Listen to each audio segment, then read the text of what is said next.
What is going on, everybody, and welcome back to another Yu-Gi-Oh! 7's episode summary slash preview analysis. Today, guys, we're going to be going over the episode 16 summaries. Now, if you have been on the channel for a while, you know I've been doing these pretty consistently until last week. I did not, unfortunately, do the episode 15 summary. I kind of explained it with when I did the episode 14 to 15 summaries. Links to those videos will be down in the description below. But a lot of stuff happened. Again, I'm not gonna. You know what? I'm not gonna get into it. I explained this already 2 times already, and I hope you guys understand that. This was actually the first video I think I've missed that I've been trying to do a consistent schedule on. Like, this is the first one I missed. I've done 10 through 14, and now I'm doing 16, which it's alright. If I don't get one of these out every day, it's not the end of the world for me, but I like to get them out. It's really fun to talk about these. And yeah, without further ado, guys, I'm really excited to be getting into this episode. It's been a minute, so even though it's been one episode I missed it, it's been a minute, so let's get right into it, and hopefully I can still do this. Who knows? Anyway, guys, so let's get into it. The episode 16 summary, and I'm not going to read the Japanese anymore. I'm not going to even try that anymore. So the title of this episode is The Man Who Watches Duels. As they chase after the fake Kaizo, Yuga and Co. arrive at the restaurant that is run by an AI. Thanks to Rook forgetting their goal and overeating, they now have to wash the dishes. Roman then falls into a trap set by Ari Arata, the leader of the washing club at Gohat 3rd Elementary School, because apparently there needs to be a club for washing dishes, I guess. If she loses to him in a rush duel, she must continue washing dishes for free. Which is obviously a no-go. If you guys have done work, you know you never want to do it without getting paid, I guess, unless it's like your family member telling you to do it, like your parents or something like that. But let's get into the cast. So the cast for this episode is Yuga, Rook, Gakuto, Roman, Kaizo, Mimi, which is really interesting, Sayoji Nail, Ariel Arata, iRobot, and extras. Which I believe, and if it's the wrong VA, then I'm thinking of, I do apologize for that. But I believe Ari Arata, VA is actually the VA for Kirito from Sword Art Online, the main protagonist of that show, which is really, really interesting. It's kind of cool to see that guy back in action and doing it for a Yu-Gi-Oh episode. I think Maguro, who was the character we got introduced to last episode, was actually his VA is also the main protagonist of One Punch Man, Saitama, from what I've heard, which I didn't really get to read into it that much, so that is really cool. I will say, though, Yu-Gi-Oh! 7's has been really intriguing with some of the people that got in. I think this is the third protagonist. Oh, no, this is actually the fourth protagonist that we've gotten in Yu-Gi-Oh! 7's. I mean, the Demon Slayer, I never can remember his name, and I've watched Demon Slayer before. I'm watching it right now. I forgot the main protagonist's name of Demon Slayer. I don't know her name, but Sword Art Online's alternative Gun Gale Online, I think that's how you would call it. The main protagonist for that show is Roman's VA, and then we got Saitama's VA, and then Kirito's VA, or Kazuduki Gaia if you want to be more specific. But that is really, really cool that these VAs are coming to Yu-Gi-Oh! 7's. That is a really incredible cast, I'm going to be completely honest. And then you even got, like, a veteran, Flame, from Yu-Gi-Oh! Reign, so that's incredible. I think Yu-Gi-Oh! 7's has done really good with choosing their VAs, or at least I think. I mean, Maguro's VA did really good to act as Maguro. Sorry, it's really hard to get used to his name, but he's done pretty well as well. So let's get into the previews, man. And man, these are some interesting screenshots. Well, I have the screenshots, but this kid, which first look at this kid, which we do see a face. Imagine this face, and you look at Kirito's. I do not see a resemblance of the character once or at all. Maybe his personality is the same as Kirito's. I really have no idea, but from the previews that we got, and it looks like, I don't know where in the world they're at. Either they're in the ramen place where the AI is at, or they're back at the elementary school. I'm gonna assume the elementary school because, well, it says they're chasing down the fake Kaizo, but Kaizo got into the building. If you remember in episode 6, they were not able to get in there because if someone looked suspicious, they were not allowed to go into the ramen place. So they might have had to stop their hunt for him, Or maybe they had to do something. Maybe why this kid is involved. Maybe they go back to that ramen, um, where the old guy was at, that ramen place from episode 6. Maybe they go back there and they meet this kid that's washing the dishes or something like that. So it looks like Rook slept over 8 and forgot what they were doing, which I don't know which that makes sense. Like, Rook, he likes food, and so does, well, I guess so does Roman, but, which, you know what, before I actually continue is, there's a certain thing with food in Yu-Gi-Oh! 7 for some reason. I think almost every single episode, I feel like we've gotten some involvement of food. Maybe not like the first 3 episodes, but like, I remember episode 4 had it. I think, episode 6 had it. Roman was actually eating the ramen. Episode 7 had it. Episode 8, well, I know there was just water, but there might have been some food. Episode 9 had it. Episode 12 had it.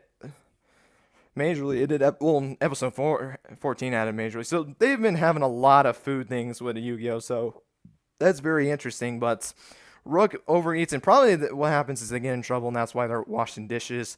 And Roman now gets in a duel with this cleaning kid.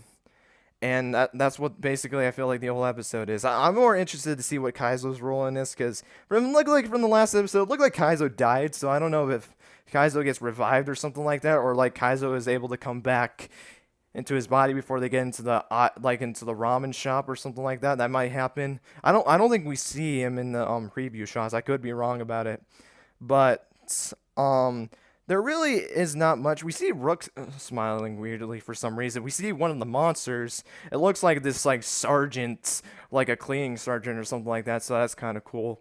I guess the main thing I really wanted to talk about, and this is really just a small thing, but when I saw this, I immediately had getting this thought, and as it's an interesting shot at the end of it, it's a little bit concerning for me.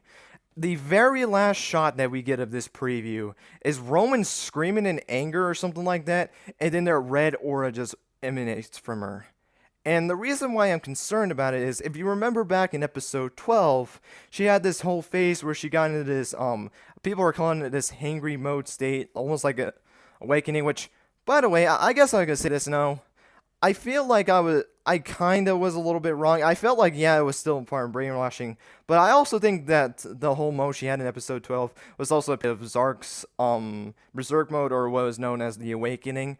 I think that was more what I should have been through. Like, the eyes kind of made that sense, even though they both had red eyes, so maybe that's the only comparison I have between them, and they went really crazy. Well, Zark went insane, but you get the point. But the thing that I'm worrying about is, if you guys remember for that, I did not like it that well. I think it's alright. I just don't like it because it doesn't make it feel like Roman herself is dueling, if that makes any sense. Because think about the thing I talked about with Yuya and Zark. When Zark took control and he was basically in control and Yuya gets enraged, it made it feel like Zark was the one that was dueling for Yuya. It felt like, in a way, like when he went in the berserk mode against Kachidoki, I felt like Zark was the one that dueled in that state. Or every time he went to, well, we learned that more in season 3 because we see him actually getting involved in a duel. I mean, he actually partakes in the duel as well against Leo Akaba, so that kind of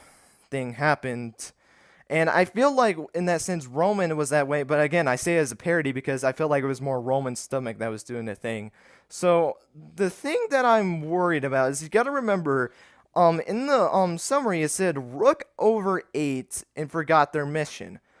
The thing that I'm worrying about is when they say Rook overeat, I think he ate all the food and Roman didn't get any of it. So it goes to this case where she goes back into that kind of hangry mode kind of again. And I really hope I'm wrong about this. This is just a personal thing that I have with it. I really do not like it. If they do it, it's going to hurt her in my eyes. I think she's been developed very, very well. It's not going to, I don't think it's going to hurt her majorly, but I'm just going to have some problems with it. I mean, Yuya, I had some major problems with the Berserk mode. It got really annoying. I'm afraid that this is going to get really annoying, and it kind of already did, but not really, but we're just going to have to see what happens. I mean, let me know what you guys think of it. Do you think she's going to go back into that, or do you think it was just a one-episode thing, which is also an insult, too, because her first win of the series was in this mode. Is she just going to be only winning from this mode? That's the thing that I also have a problem with, because the first duel she partaked in, she was not in this mode. In fact, she didn't even know how to duel at the very beginning of the series. So it's kind of interesting that this hangry mode kind of made her be able to duel, I guess. Which, and that in itself was a little bit weird and kind of, I think, dumb. I feel like, but let me know what you guys think of that. But honestly, there really isn't much. I feel like is gonna be episode. We might get some more plot about. I really hope we get some more plot on this like super AI thing that we see from episode 13, episode 6. I really hope we get to know who the person is. There was a name on there that's really, I don't know. It might have been what this Aria Arata kid. Sayuji Nail?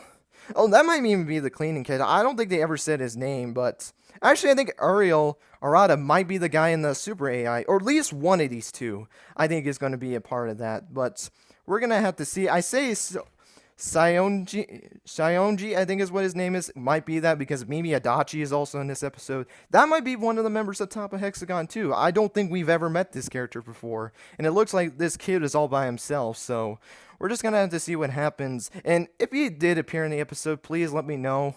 Because I might be just speculating, and it's like, oh, but he was already in the episode. So I would really, guys, appreciate it if this guy was in there. If you please let me know. That way I just don't sound like an idiot. But guys, I think that's going to be it. There really isn't much to talk about. This is just going to be another one of those, like, I guess fillerish episodes, I guess I can say, like the past duels we got with like Metsuboro and those guys, which we haven't seen any of them since the end of the Birth of Rush duels arc.